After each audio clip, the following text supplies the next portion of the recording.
Lucifer, if you're like Lucifer, you're the type of person who takes on more than you probably should because you need things to be done right. You're dependable, composed under pressure, and probably the one your friends turn to when everything's falling apart. You value discipline and self-control, and you expect the same from others, which sometimes makes you seem intimidating even when your intentions are good. You have a strong sense of duty and pride in your role, but you might struggle to relax or show vulnerability even when you really need to. People may not always understand you, but they respect you, and that matters more to you than being liked.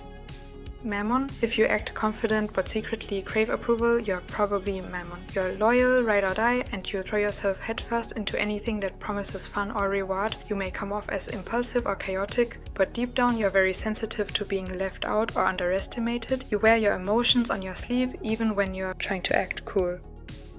Leviathan. If your comfort zone is a digital one, you might be Leviathan. You're introverted, intensely passionate about your interests, and feel most at home in the worlds you escape to. You know what it's like to feel awkward in social situations and to question your worth, but your loyalty is unmatched when you let someone in. Beneath your self-doubt is someone incredibly creative and emotionally intelligent.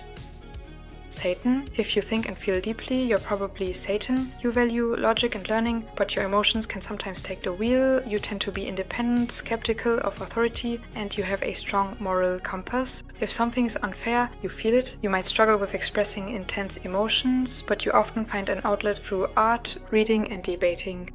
Asmodeus. If you're expressive, stylish, and unafraid to show love for yourself and others, then you're like the Asmo. You value beauty, connection, and joy. You likely see emotional openness as a strength, not a weakness. You shine in social situations, but your warmth isn't just for show. You genuinely want people to feel seen and loved. You're a healer through affection. Beelzebub, if you're driven by care and quiet strength, you're Beel. You're protective, dependable, and tend to speak through actions more than words. Food might be your love language, or maybe it's just the comfort of routines and stability. You're the type who absorbs others' pain and supports them through it, all while asking for very little in return. Belphegor, if you're introspective, have complex emotions, and tend to be a little rebellious, you're probably Belphi. You might come off as detached or sarcastic, but it's often a defense mechanism. You feel deeply even if you don't show it, and you've likely experienced betrayal or disappointment that shaped how you interact with others. But when you trust completely. Diavolo, if you balance power with positivity, you might be Diavolo. You love bringing people together and have a contagious energy that makes others feel welcome. You're optimistic, curious, and have a natural ability to lead without overshadowing others. You believe in possibility and unity, and you tend to approach the world with fascination and enthusiasm, even if you carry responsibilities others can't see. Barbatos. If you're precise, perceptive, and quietly keep everything running, you're Barbatos. You rarely need recognition because your motivation comes from within. You have strong self-discipline, likely enjoy structure, and are really good at predicting problems before they even arise. Your emotional world is rich but often private, and you find peace in order and service. Solomon, if you're the wild card in a room full of predictable people, you're Solomon. You're confident, enigmatic, and play by your own rules. You value knowledge and experimentation, even when others don't understand your motives. You may seem detached, but you are very observant, and your moral compass is guided more by personal experience than tradition.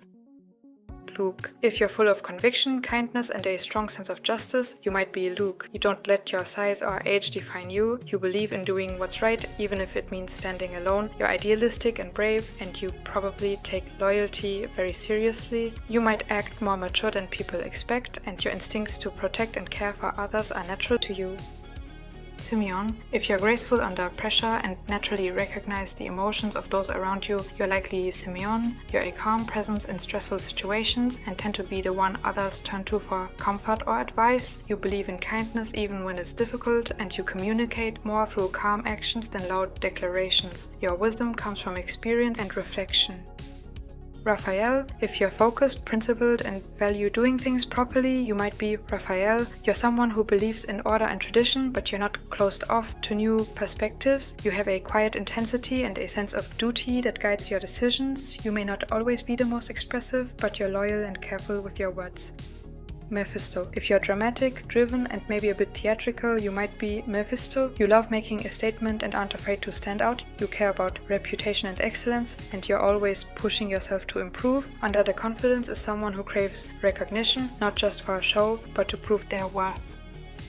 13. If you are free-spirited, bold and impossible to pin down, you're probably 13. You chase adventure, break norms, and laugh in the face of expectations. You likely have a rebellious streak and find joy in being unpredictable, but there's also depth in your defiance, a desire to live truthfully without apologies or limitations.